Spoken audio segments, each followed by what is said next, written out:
It's Monday, June 8th, and time for your Barbados Today morning news update. Police are probing the unnatural death of an adult male which occurred last night following a shooting incident at Pioneer Road, Bushall, St. Michael. Police spokesman Acting Station Sergeant Michael Blackman said the incident took place around 7:35 p.m. He also reported that lawmen were also investigating a second shooting with injuries, this time at Country Road, St. Michael. Police responded to reports of shots being heard in the area of Pioneer Road and Reese Road, Bush Hall. On arrival, police discovered the motionless body of an adult male at Pioneer Road. Ambulance was summoned, and the victim was pronounced dead at the scene. In another incident which occurred about 8:20 p.m. on the same day, where a number of men were reportedly laying outside of a residence at Country Road, St. Michael, when they were reportedly attacked by a group of masked men. 2 men were injured and were transported to the QEH by private motor vehicles. One of the men is said to be in stable condition, and the other one is currently undergoing surgery. Anyone who may have any information that can assist in the investigation of these two matters is asked to contact police emergency at 211, Crime Stoppers at 1-800-TIPS, or District A Police Station at 430-7242. In other news this Monday, numerous churches across the country opted not to open their doors for service yesterday, despite the government's decision to ease restrictions in response to calls from some religious leaders. Our Kareem Smith has more in this report. Anglicans, Catholics, Seventh-day Adventists, the Salvation Army, and many Pentecostal congregations have all opted to remain closed for the time being.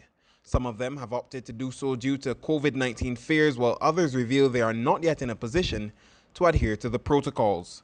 A decision to defer the start of the Anglican services until June 21st was taken following a meeting of the diocesan management team in which some of the protocols of the Emergency Management Churches Directive were deemed, quote, too stringent and or ambiguous.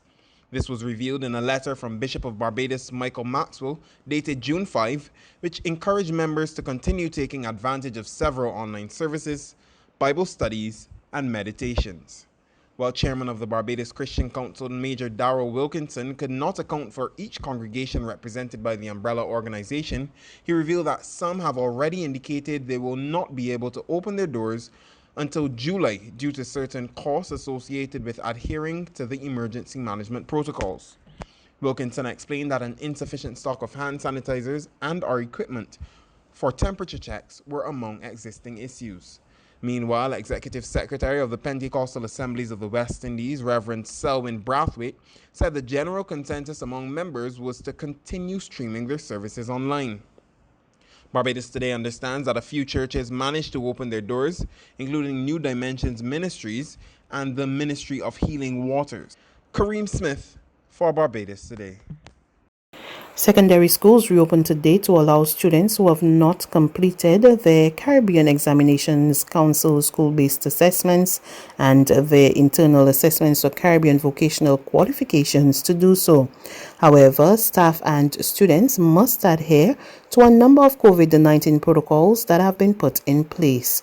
Among those protocols are everyone on the school compound must wear face masks, alcohol-based hand gels or sanitizers must be used in cases where it is not possible to wash hands with soap and water.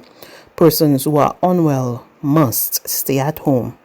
The Caribbean Movement for Peace and Integration has signaled its intention to stage another Black Lives Matter demonstration, this time with as many as 200 participants.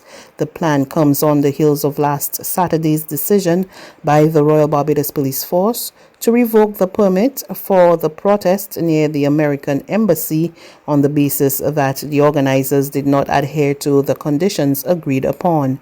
General Secretary of the movement, David Denny, said instead of a stationary demonstration, he would now apply for permission to stage a march this coming Saturday in the area around the embassy.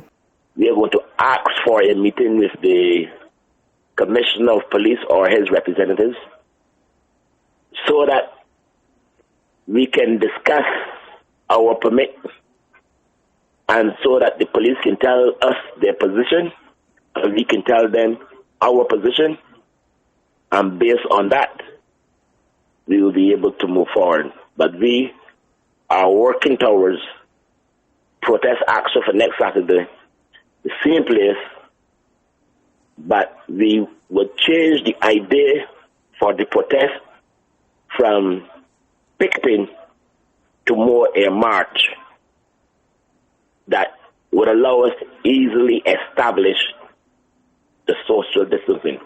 Are you pushing for the restriction in terms of 10 people and whatnot that we would have seen last week? No. I'm gonna ask for permission for 200 persons to participate in the march. Consumers are paying less for gasoline, diesel, and kerosene. Gasoline decreased by 29 cents and now costs $2.80 per liter. Diesel now retails at $2.29 per liter, which is a decrease of 23 cents. Kerosene moves from 73 cents per liter to 63 cents per liter. That's a reduction of 10 cents. The price adjustments are in keeping with government's policy of allowing retail prices to be reflective of those on the international market. There's regional and international news after this short break.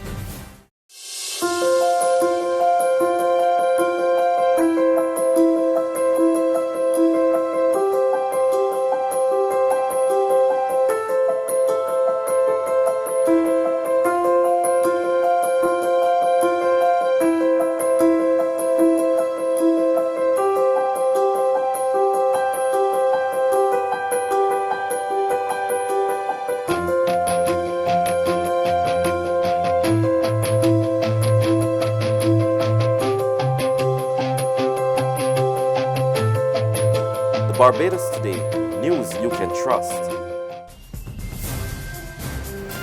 To news from our regional neighbors, Guyana's President David Granger has urged the electorate to await the completion of all 4 stages of the national recount process in the disputed March 2nd elections before jumping to any conclusions.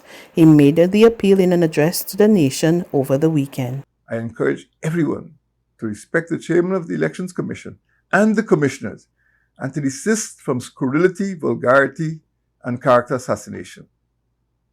The Commission must be allowed to perform its functions in accordance with the Constitution.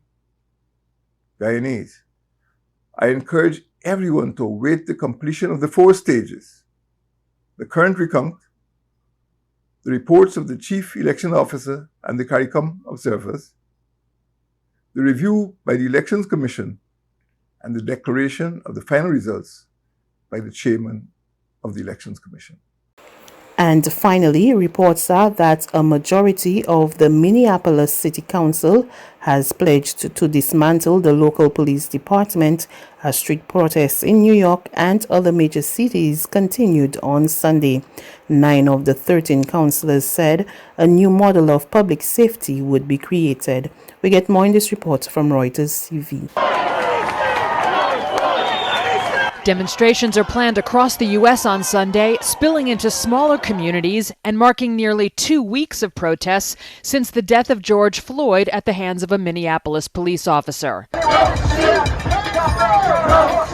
In Washington, D.C., tens of thousands of people rallied at the Lincoln Memorial, then marched to the White House on Saturday in the biggest protest yet.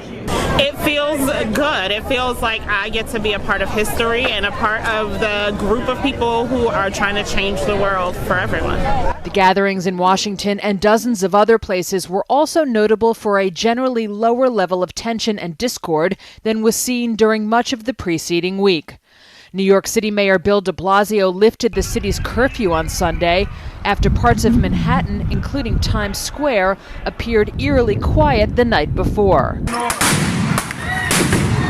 There were exceptions, however, as flashbang grenades were used by police in riot gear in Seattle in a confrontation with demonstrators. Go home, Jacob! Go home! And anger in Minneapolis remained intense. The city's mayor, Jacob Fry, was jeered by protesters on Saturday after telling them he opposed their demands for defunding the city police department. In Floyd's birthplace of Rayford, North Carolina, hundreds lined up at a church to pay their respects during a public viewing of his body prior to a private memorial service for family members. Floyd's funeral is scheduled for Tuesday in Houston, where he lived before relocating to the Minneapolis area. That's news. But for the very latest, visit us at www.barbadostoday.bb. You can also subscribe to our e-paper, email updates, or like us on Facebook, and sign up for our breaking news alerts via WhatsApp. We're also on Izumi Media in bus terminals, as well as screenplay at supermarkets and gas stations near you. And you can also hear us on Mix 96.9 FM and Capital Media HD 99.3 FM.